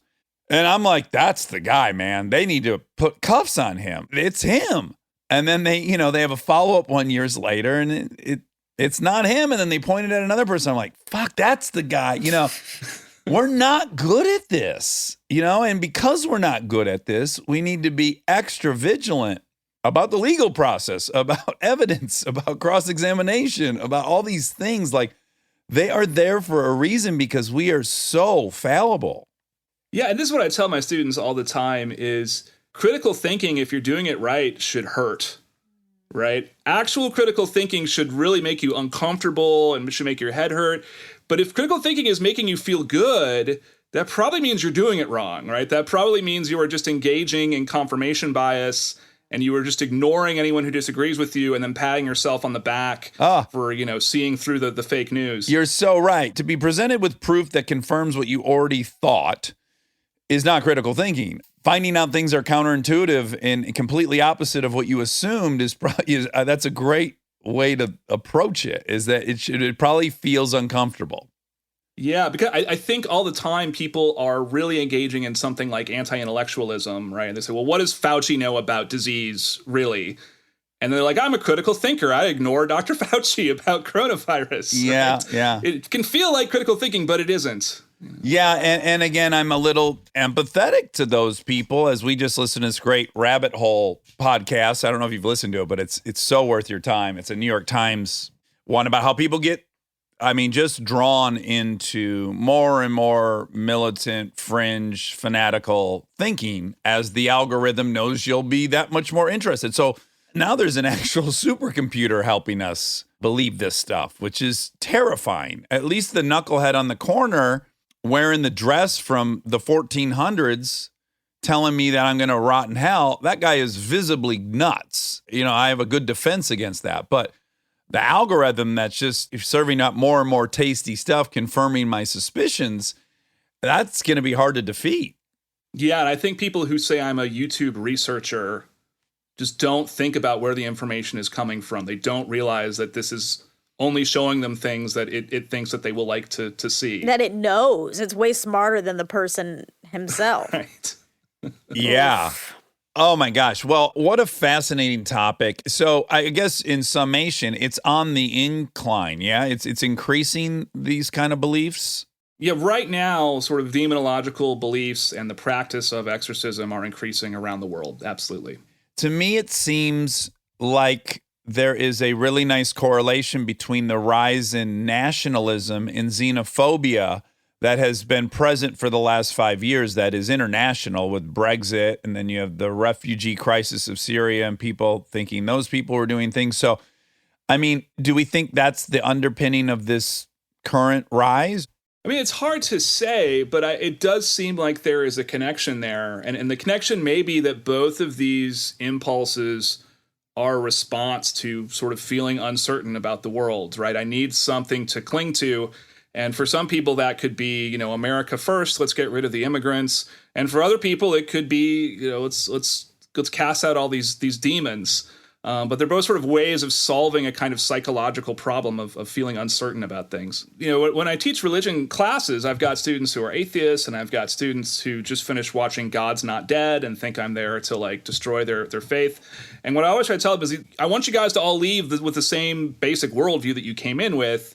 The only thing that's not okay is smugness, right? Yeah. We have to be kind of open to learning more about the world. If we're smug, that's the only thing that I can't really tolerate in this classroom. Oh, yeah, that's great. That's awesome. And the antidote to smugness is humility. And nearly everything we're talking about is yet unknown. Whether it's the fear of the people on the right or the fear of us on the left, it's all unknown. So to be so definitive about these things is, to me, a lack of humility, something I suffer from greatly, as Monica just experienced while teaching me the game Spades. So It was a rough couple hours. I'm uniquely susceptible to smugness and a lack of humility. So I guess I'm lecturing myself. But you're a rad dude. I hope to God Monica and I are floating on some tubes down the Yes. San Marcos River, and we can Wave throw you at a you. wave, as you cross the commons. Well, I want to give a shout out to Kelly Goebel at Texas State, because she was so excited when I was going to do this podcast. She's a huge fan. Oh, If you float the river, I'll let her know. okay. So the Penguin Book of Exorcisms, I want everyone to read it. Is there an audio version of it? There is, yeah. And it's actually this really silky baritone voice. So I'm really pleased with how it came out. It's not my voice reading it. Do you have any say in who reads it? Did they give you at least like 3 finalists and ask for your input? Yeah, they gave me about 6 finalists, and we thought about it a lot, and someone narrated horror novels, but we ended up deciding that we like the kind of Barry White sounding voice, because it gives a certain gravitas to what I wrote. Can I audition for the next one right now? I'm gonna read a couple things from your work and just see, what do you think, okay? Okay. The Penguin Book of Exorcisms. I loved it. I got chills. All right, let me hit you with one more. Oh boy. Dangerous games. I like that one too. Okay. Well, you can only do like 2 words at a time. Well, It's I gonna don't know. take it I out of haven't you. written down. I didn't need to pull enough direct quotes from him. In fact, the Dangerous Games has a much longer title, but I know it's about Dungeons and Dragons and moral panic. All right, let me take 2. Okay, Oh, you boy. ready? Do you love playing spooky games with the mind like Dungeons and Dragons? And has it induced moral panic? Read Dangerous Games. That was pretty good. pretty good. Yeah. I'm going to make that my ringtone. It definitely will probably get annoying after the first paragraph, but maybe I'll just intro. You know what? I just changed it. I'm auditioning to read the title of your book. So I will go, The Penguin Book of Exorcism by Joseph Laycock. and then the other guy will come in, the sustainable voice, and do the heavy lifting. Like a remix. Yeah, I love it. A mashup. Oh, wow. All right. Well, Joseph, thanks so much for taking time to talk to us. This was super fascinating and entertaining. So Yes. happy Halloween, and many, many well wishes for the book. Okay, thanks so much. This has been great. All right. Take care. Bye. Okay, bye-bye. And now my favorite part of the show, the fact check with my soulmate, Monica Padman. Living your best life means being extra where it counts and skipping the extra where you don't need it. Like in your cleaning products. That's where Seventh Generation comes in. Their bio-based cleaning power delivers a powerful clean with nothing extra in the bottle. Need a dish soap that cuts through the tough grease? A detergent that tackles the worst stains and odors? Seventh Generation handles it all without any dyes or artificial fragrances. Real clean doesn't have to come with a long list of add-ons. Upgrade to a powerful clean without anything extra. Look for Seventh Generation dish soap and laundry detergent wherever you shop for your cleaning products. Welcome to the fact check. It's Such a spooky day. spooky Halloween Eve. I've never planned so much for Halloween as I did this year. Tell everyone what you've done. Okay, you can't go trick-or-treating in LA. For good reason. We can't be spreading this illness everywhere. So then my thought was, what can I do? So I'm going to put out candy at my house, at your house, and our old house. Yep. And then I asked 2 other neighbors if I could just put buckets on their porch. Yep. And they said, cool. And then we're just going to have the few kids in our pod go to those houses and get some candy. And I said, that's underwhelming. So I have a trailer. I have a 14-foot trailer, open trailer, not enclosed. And so I went and got 11 hay bales yesterday. And they're in the trailer currently, and I'm going to do a hay ride through the neighborhood. We'll be all self-contained. So cute. So it'll be our fully self-contained pod on the hay ride. Are we all going to, just the kids? We're all gonna. Oh, yes. There'll be I'm gonna be giving these rides for hours. So the yard will be a party with, I don't even think they're a sponsor anymore, but the Tiki Fire Pit, which I'm obsessed with. Mm-hmm. One of my favorite products they've given us. Yeah.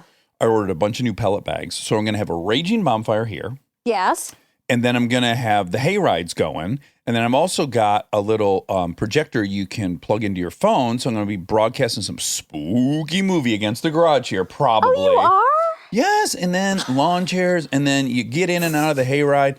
I'm borrowing Eric's Tesla because it's electric. So no one will have to smell my diesel exhaust on the hay ride. Well, yeah, I know. You really thought of everything. I think I've thought of everything. Of course, on Saturday it'll occur to me that I had a blind spot. But So are we starting Halloween at like a 10 a.m.? yes, Oh, yes. wow. I mean, Okay. all the real heavy hitting stuff will come around nightfall, and we got a full moon on Saturday. do? Yes, it's the So spooky.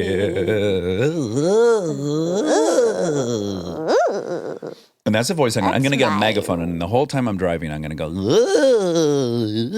I'm going to use the Sonos mobile speaker, and I'm going to play spooky music in the hayride. Are you going to do a witch voice? I'm going to go, hey, welcome to the hayride. That's good. Thank you. What are you going to be again? I'm giving myself a mohawk. And that's going You to be see, my it's mixed messages because you're going all out, but you're not really doing a costume. I don't like doing a costume. If I've ever been in a good costume, it's because someone else figured it out for me. I don't know what it is. I guess it's like shopping for clothes. I just don't like doing it. Then do you regret it? I don't care. Well, here's what happens. I feel guilty. I'll go over to the Hanson's house and the whole damn family's in some themed costume and they all match and they put clearly so much effort into it. And then I'm like, what an asshole. You should have raised the bar for these folks. Look what they've done. But I think since I'm providing so many things, You are. I won't have that guilt. Okay. I'll be like, yeah, I don't have a fucking costume. I have a mohawk and I have a hayride. You're in or you're out. You're either for me or you're against me. Why don't you at least wear just like some ripped jeans? Like be punk. Yeah. You could just go as punk rock. I'm going to go as punk rock. Yeah. Yeah. And maybe I'll write like on a torn up t-shirt, like, F yeah, down with the establishment. Oof. That's relevant because you're going as Damien Eccles. Oh, yeah. I was trying to think of who was, you know what here's what I thought of that I'd love to do. And I know you're not a student of Road Warrior and Mad Max, but all right. The first movie's Mad Max. It's in black and white, Australian film. Then the next one's Road Warrior. That's my favorite of all of them. There's a bad guy in it with a big mohawk and he wears leather chaps and like a thong. Oh, okay. There's a moment in the movie, because I got it on Blu-ray, you pause, you can see his ball sack. That's neither here nor there. He's got like straps across his chest, all this leather stuff, and some weapons, and a big mohawk. And I thought, fuck, I should have got some leather chaps, Oh, wow. and I could have been him. But it's kind of it's a kid's party with a kid's hayride. I'm a little worried about actually the mohawk fitting in the car when it's time for me to drive. That's my more functional concern. Oh, it's going to be that high? Well, I'm already 6, Today I feel 6'3". Okay. And then the mohawk, let's see, I'm just going to stand it up for you. No, I'm not going to stand it. You get it. It's about to here. No, it's not that high. You fucking piece of shit. You're a Let me piece take of this shit. fucking ponytail Liar and show about you your mohawk. how fucking tall this shit is. All right, let's see. It's high. No, your neck is so straight. I am not going to fit in a car, we could agree, with this. What would you say this is? This is like 8 inches? Yeah, 7. Call it 8. We're going to call it That 7. puts me at 6'11". Wow. Yeah, my hair's going to be taller than Jess. Eat your heart out, Roland. Unless Jess wears a mohawky wig. We don't know what he's going to be. He's keeping his He could also- costume under tight, Wraps. yeah. I do think he owns platform boots. He does custom costumes. Well, He is look, a costumer. I want to both compliment him because he has amazing costumes and also acknowledge he recycles a lot of costumes. A lot of them are Groundlings costumes. But this one's new, he said. Oh, okay. Okay, well then I got to give it up. I This must one- give it up. This one's new, and he has them custom made because of his large body. Oh, yeah, he's enormous. He is the bar by which all tall things are measured in our household. The girls are always like, is he taller than Jess? Mm-hmm. Or is that higher than Jess? So, speaking of red devils, Right. That's right. We were just speaking of red devils. we were. Jess is a red devil. Oh, I guess you're right. I Yeah. guess you're right. I know what I'm doing. Ding, ding, ding. By the way, I'm sorry. Can I interrupt you? Sure. The fucking little Mr. Texas mystery was solved Thank God. by Armcharies. Yes. Shall What I a group read of it? investigators. There's actually been 2 folks that reached out with info about little Mr. Texas. Yeah, let me pull this up right now. Hello, Dax and Monica and Rob. I was going to read the same one. Can we try to do it in sync? Okay. I just finished. Oh. What? We already messed up. I was going to start over with hello, Dax and Monica and Rob. Let's start from the top. Okay. Okay, ready? Hello, Dax and Monica and Rob. I just finished listening to the Matthew McConaughey episode. Lovely, wonderful time, by the way. My interest was piqued by the little Mr. Texas story. I do archival research. Uh-oh. Take 2. I do archival research for documentaries. OJ Made in America, The Last Dance. Pause. Those are 2. You're getting so frustrated with me. No. Is it because you're in a hurry? I don't know, maybe. Okay. I love both of those documentaries. Those are I know, but literally we can't 2 of stop my. in the middle of the reading to talk about your personal thoughts. I just want to commend this person. Those are fantastic. Well, obviously, because the next line is, I know you're a fan, Dax, so I live for this shit. I found a San Antonio Express article from September 1977, which mentions McConaughey as the runner-up, and drumroll, the winner is a little boy named Lance Hunter. Clap, clap. Thank you for for your Oh, I added a U. Take 3. Thanks for your wonderful and weird podcast. Okay, how do we say this name? This is INES. Eins, zwei, drei, vier, fünf, sechs, sieben, acht, neun, zehn, elf, zwölf. Eins, Farag. Yes. God bless you. Thank you for finding this. And somebody else has also emailed us, but that was our first introduction to Lance Hunter, and Congratulations, Lance. congratulations. And sincerely, if anyone knows Lance Hunter in Texas, I would love to find out what the experience was like to be crowned such a prestigious title and how he believes it did or did not impact his life. Agreed. Okay, great. If he's even interested, if he's alive. Spooky. Ooh, he might have succumbed to the curse of little Mr. Texas. So, okay, Joseph was awesome. Holy shit, he was. Yes. We decided afterwards we want to go audit his class. Yes. Once we're on our tubing trip down the San Marcos River, Exactly. we're going to hop out of those tubes and we're going to put on something a little more appropriate, and then we're going to audit his class. There's also a university that has a lazy river in it. That's crazy. Built in. There is? Yes, I saw it on something. And and I thought, God, would anyone get anything like I would just be in that lazy river. Fuck yeah with it. Well, the I whole guess you could study on it. the whole thing about tubing is it was my favorite activity when I drank. Because you get an extra tube and you put the cooler in the tube, and now you've got this floating bar next to you. Yep. And everyone gets just shithouse ripped. It's fun. It's so fun. And then the other great part is you can just keep peeing in the water because you're already in water. So it's in down the hatch, out the snatch. Ew. I just made that up. That's a pretty good saying. It should be a t-shirt. Down the hatch, out the snatch. Okay. No? I'm not a fan of this. That term word snatch. yeah. No one is. But when you're forced to rhyme with hatch, what other options do you have? I guess just Down the one. hatch, out the patch. I guess if you're forced to rhyme with hatch as you were. Do you like patch? Is that one? I just made it up. It kind of makes sense. You go down the hatch, out the patch. You mean like the patch of hair? Yeah. Yeah. Okay. No good? No, So- it's better than snatch, I guess. Okay. What Down- does it mean, snatch? Where does it come from? Why? I don't know. What does it mean? Snatch. Is it because it's like a chompy mouth? Oh, man. That's a very Flattering? ungenerous guess at its origin. It's not going to be something that is flattering. I'm going to go ahead and predict that. What if we found out that in the 1800s, snatch was what you'd call a prize kitty, like the kitty that would win the Westminster kitty contest? If you found out like it was some synonym for some prized pussy, you know what I'm saying? Yeah. It's getting worse for It you. is. I'm trying to It build a is. case where maybe it was somehow flattering at the time. I know what you're doing. It's Okay. not working, but I know what you're doing. Down the hatch, out the hatch. No. Oh, What do you mean? Oh no, I can't say hatch twice. I really thought I came up with the perfect rhyme. Down the hatch, out the hatch. Boom. Goodness. Down the hatch, out the latch. Okay. All right. So, Sorry, one last one. Because it's for you. okay. Down the hatch, out the natch. It's going to squirt out your boobs. Okay. I don't think you know Natchies. much about the anatomy. Pee doesn't come Out out of your nibbles? boobs Oh, that I know of. I don't know then. The pea babies, maybe, but not mine. Well, the pea babies definitely suckle from the natch and urine comes out to sustain them. Like when you have to breastfeed pea baby, which you'll have to do eventually. The baby hasn't eaten anything. I think to the my knowledge. time is up for breastfeeding on pea baby. Oh, you do? I mean, it's been It's been a she's while. yeah. old. I'm worried about, I don't know how you're going to lactate or produce so far away from I dried creation. up. We're going to have to hire a wet nurse. We're going to have to go to the 1600s and hire a wet nurse. Okay, Joseph. I just thought for one, what?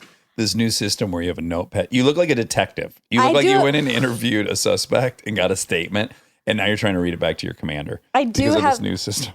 This is called Reporter's Notebook, Exactly. You're like a gumshoe. and it's convenient. Very convenient. Very nimble. Very small piece of paper. You pull it out anywhere. So William Peter Blatty, he kind of just like glazed over that. I didn't know he was the writer and filmmaker of The Exorcist Well, not the filmmaker, but the writer of the book and the screenplay. in the screenplay. But William Friedkin was the director. But it said he also wrote and directed the sequel, The Exorcist 3. Yeah, which was a piece of shit. What's your opinion? Well, I don't mean to say. I'm just saying William Friedkin was an amazing director. I shouldn't say was. I think he's still with us. So I thought the relationship to QAnon, the way he Yes, tied it in that this is the same. that we're just in this pattern over and over and over again where there's instability. And then from that grows this kind of satanic fear of the other. Yeah. And I'll say, I think this aspect brings us closer to armchairies because a lot of armchairies write on the comment section that their husbands or wives are so sick of them saying, oh, I heard on Armchair blank. They're like, okay, enough.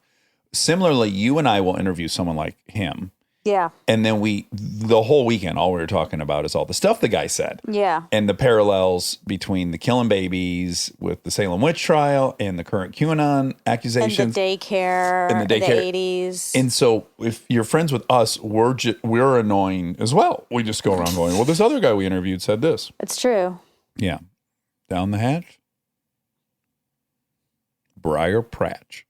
So I just also want to say, because we were talking about witches in Salem and the Crucible, that I think Kristen's Broadway debut was the Crucible. You're right. You're absolutely right. I thought people might want to know that nugget. So if you want to know more about Kristen, watch the Crucible. You can't watch it. It was a play. I bet it's on a movie somewhere. Okay. Oh, my God. So the origin of the phrase "kiss my ass." Remember, he said there's a theory that it's because like witches ate poop and kissed the devil's butt. Well, he said they do the opposite of whatever we do. So we kiss on the lips, so they kiss on the butt. Yeah. Yeah, not that they eat poop. No, that was part of it. Oh, it was? Yeah. Oh, okay. There was rumors that they would eat poop and then also that they kissed on the butt. Oh. That kissed devil's butt and on the butt. Okay. That's You've said for real. butt a lot of times.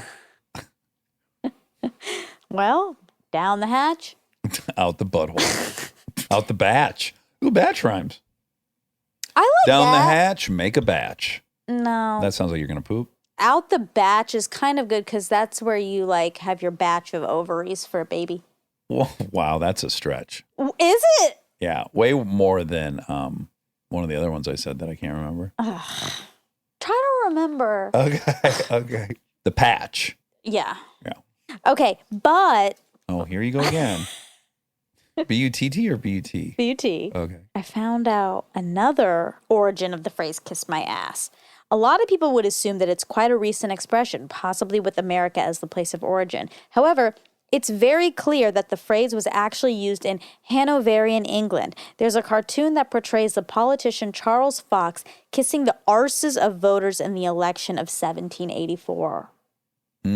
So people are crediting that as well. But I will argue that kiss my ass doesn't need much explication. It's pretty literal. It's just like, it's a great insult. If you're going to say kiss the worst part of someone's body, you just say kiss my asshole or kiss my ass. These things still have origins. I bet, And it's fun to know many about people, I agree, but like often penny saved dollar, they have a real origin. Whereas I bet a lot of people are just like, kiss my dick, kiss my ass. I think anyone could come to kiss my ass on their own. Does that make sense? It does, but I don't think they did. Okay. All right. I'm cutting out what you said. Okay. Okay. Oh, you said that QAnon. Oh, first of all, whoa. I have to make a big. I'm Correction? sorry. Well, on your behalf. So Ricky Martin is not married. You know what? I'm so glad you're bringing this up. People were upset. I remembered it was Iglesias. Enrique Iglesias is married to Anna Kournikova, not Ricky Martin. We're so sorry, both Ricky Martin, Anna Kournikova, and Iglesias. Dax is so sorry. Yeah. Yeah, I'm very sorry. I feel terrible that I suggested he was married to one of the most beautiful women of all time. Well, it's like, what if someone did a whole fact check and was like, yeah, and Zach Braff's wife, Kristen Bell. yeah. I'm okay with that. What I fear is I you- think people want to make some kind of a racial assessment of it, that because they're both Latinx, that I was being raped. Like, I'm just confusing all the Latinx singers. Do you think you were? No, I don't think so. It's okay if you were. No, well, first of all, it's not okay if I was, know, but I don't think that's what was going on.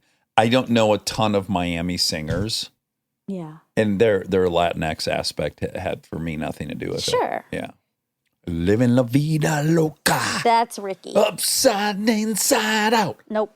So you said that QAnon, they want to kill babies for endocrine whatever. So, Yeah, it's not endocrine, I know. Yep.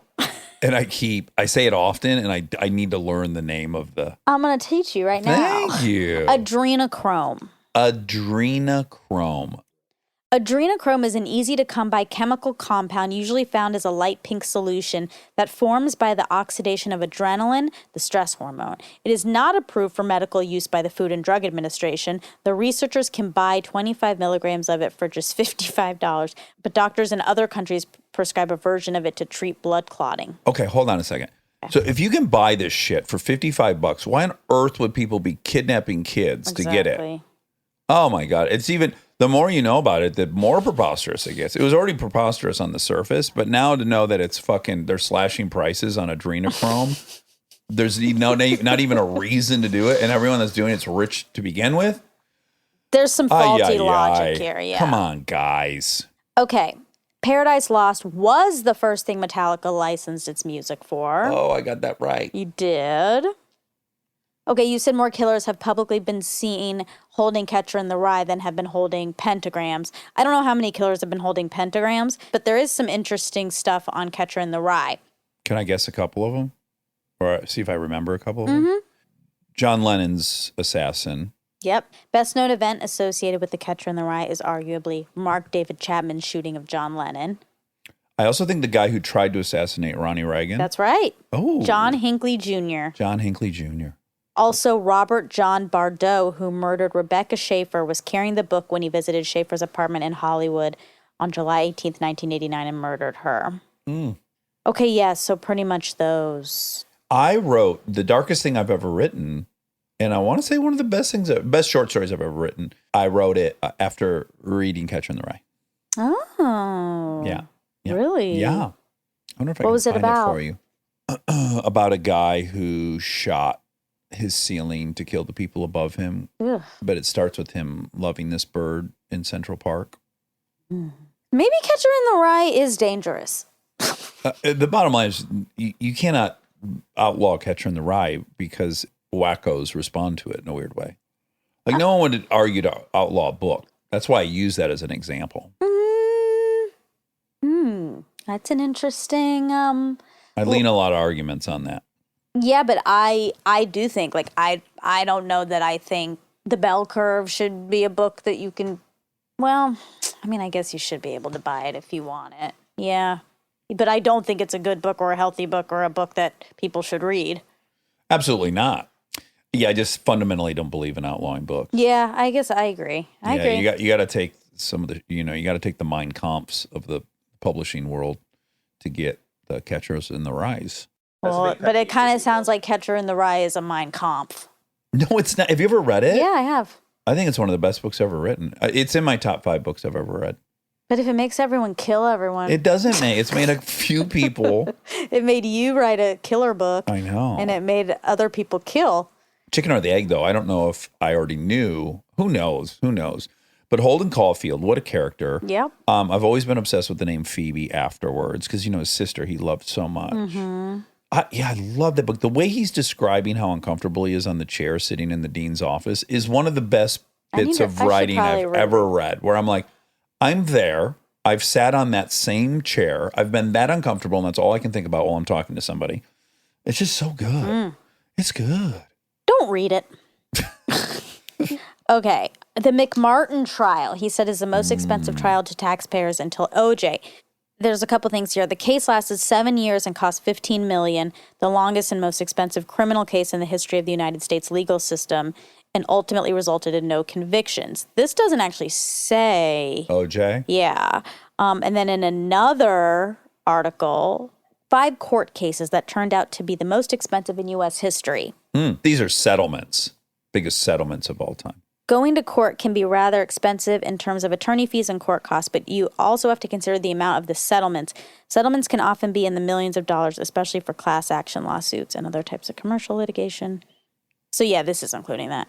$206 billion payable over a period of 25 years was a settlement amount for one of the largest lawsuits ever against a manufacturer. In addition to paying the medical expenses for many smokers, the settlement money was also used to establish anti-smoking campaigns. Oh, can I guess 2 more on that list? Sure. Definitely the Deepwater Horizon oil spill. That's next. BP oil spill. Boom. Yeah. How much? That's over $100 billion if I remember. 42 million payout. No. The case involving the Deepwater Horizon oil spill and BP oil resulted in a $42 million payout. The spill occurred in 2010 and released almost 5 million barrels of crude oil into the Gulf of Mexico. Much of the settlement received in this case was used for the cleanup and restoration of the environment. Oh, I thought it was way more than that. I was very wrong. This one's a ding, ding, ding relevant, kind of. The smartphone patent wars between Apple and Samsung. Ooh. That's like between me and you. Yeah, Samsungy. Patent law and the resulting patent disputes are both complex and extremely costly. The case between Apple and Samsung resulted in a $40 billion settlement. Between 2011 and 2012, Apple and Samsung battled in court, with Apple eventually winning the case. Many cases are still being heard in court. I wonder if that's a typo and BP oil is supposed to be $42 billion. I honestly, I think it is. That I makes watched a sense. 60 Minutes on it, and it just... The rest of these are billions, so it would make sense. Oh, here we go. How much did BP pay? BP paid around $63.4 billion by the end of September to cover cleanup costs and legal fees linked to the largest environmental disaster in U.S. history. Okay. Well, now I'm getting closer. I guess $100 billion, and I'm still way off. But I'm going to look at this one. 5 of the most expensive court. Yeah, these are all crossing over. McMartin Preschool, $15 million. Wildenstein divorce settlement, $2.5 billion. That was on the other list too. Smartphone patent wars, $40 billion. BP oil spill, $42 billion on this other list. It's saying that. Tobacco. Okay, this is the same list on a different reporter. that's so weird. This one is the right B instead of M on BP. But all right. Well, those are the 5 that are listed on a few reports. Okay. Okay. What we learned is it's very costly to get into a patent war with Apple. Yeah. Or to spill a ton of oil in the Gulf. And it's hard to make lists. Yes. That's another That's thing we the learned. main thing to learn. Yeah, they can get confusing. Okay. You said the Catholic Church and the Pope has 1 billion followers. 1.2 billion Roman Catholics in the world, according to Vatican figures. Okay, so those are inflated. Maybe. I don't know. Wouldn't you think they are? Maybe. I don't know. I don't know. I'm going to be cares? trusting. Yeah. I read 1 billion in his article he had written. Oh. That's why I quoted. So I you- quoted him. You think the 0.2 is the inflated? 20% inflation. Wow. Yeah. Yeah. And just lastly, To tie things up. it's not a ding, ding, ding. I just love that he said, and I've thought about it multiple times since, and I'm going to keep thinking about it when he said, critical thinking, if you're doing it right, should hurt. I like that a lot. Down the hatch, out the scratch. Ew, that sounds like a scabies vagina. I think it sounds like you mean the butt because that's what you would scratch. Don't you think in general people have an itchy butt, stinky finger? That's an old, that one. Though who go to bed with itchy butt, wake up with stinky finger. Do you know that one? No. Okay. That's a proverb. Though who go to bed with itchy butt, wake up with stinky finger. Gross. Though who fart in church, sit in own pew. That's so stupid. God. Okay. I just think that if you, let's say this, you ask people to rank the top 10 itchiest things on their body. This is like the Family Feud. And you go, give me butthole. And it'd go ding, ding, ding. And it'd be the first one that came up. Like the most Americans said their butt itches. I don't think that would be true. What would it be? Like maybe nose. Okay, it'd definitely be on the Family Feud list, but You don't think I think it's number one would first? be butt. Yeah, I don't itch my butt. Well, there is an old proverb. Okay, bye. I love you. Happy Halloween, guys. Happy Halloween. Hollow? What is it? All Hallows Eve. Happy All Halloween.